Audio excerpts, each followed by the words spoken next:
Recognizing that schools all over the world were going back into lockdown and life was very difficult for kids everywhere, we've intensified our virtual field trip program. And we've also gone into the second month, started the control trials of the Smelly Elephant Repellent. February is the shortest month, as we all know, but there was no lack of action here in the elephant camp.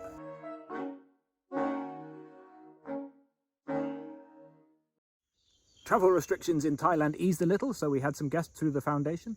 But without international tourism, we are still in real trouble. Especially now, a year into the crisis, people's ability to donate has become much diminished.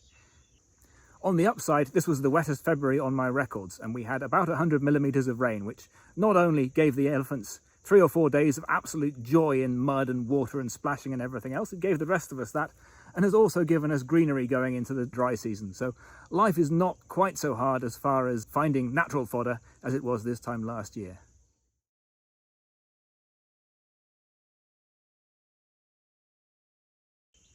As COVID has intensified and more schools have become locked down, more and more teachers are looking for online alternatives to lessons to allow children to work from home and to break up that day even more.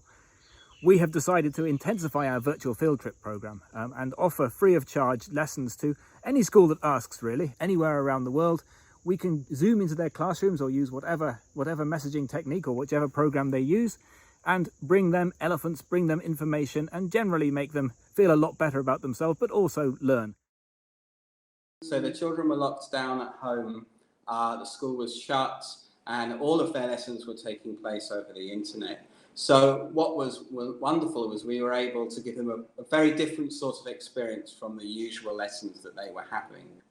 One thing that is really difficult to do is that social interaction.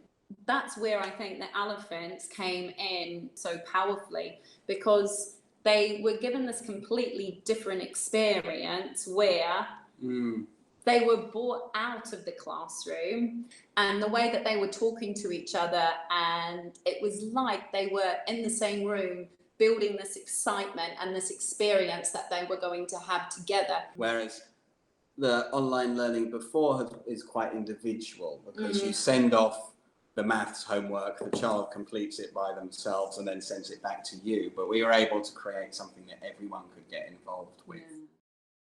In a way, it's an amazing opportunity, because we can actually now, we have the technology to connect our classroom to any project anywhere in the world and learn about the issues, learn about the solutions, learn about the work that people are doing here. We can introduce children to the animals in our world and the natural environment those animals live in. We will be able to inspire them to sort of care about the planet, you know, in that place. So it kind of widens the children's perspectives, I'd say, as well. We're now booked up well into March and looking at April as well. But if you'd like your school to participate, if you'd like us to bring elephants to your kids and to teach them a little bit about our skills and our skill set on site, as well as elephant behavior and everything that we do when it comes to managing an elephant camp, please do drop us a line and we'll try and schedule some time for you. The kids really do enjoy it, and best of all, it's free of charge.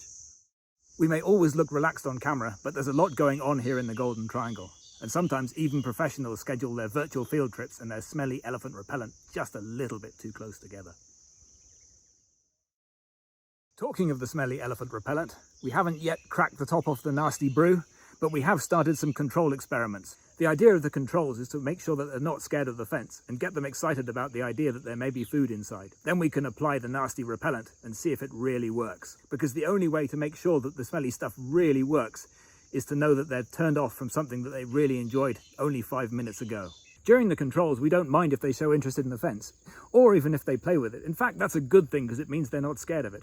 But I think it's fair to say we weren't quite prepared for the level of destruction they wrought on it. But let's see what happens when we open the repellent and see if they're quite so interested then. Well, that's it for the February newsletter. As you can see, we kept ourselves very busy and there was never a dull moment. March will no doubt hold lots of more virtual field trips and more Smelly Elephant Repellent. And please keep your eyes peeled for the newsletter at the end of the month to find out what else we get up to. Thank you very much for watching. We will see you next month. Meanwhile, if you have time, please do swing by our live streams on Facebook, GTAEF Helping Elephants, for day-to-day updates. Bye! Do swing on by our daily live streams to find out for day-to-day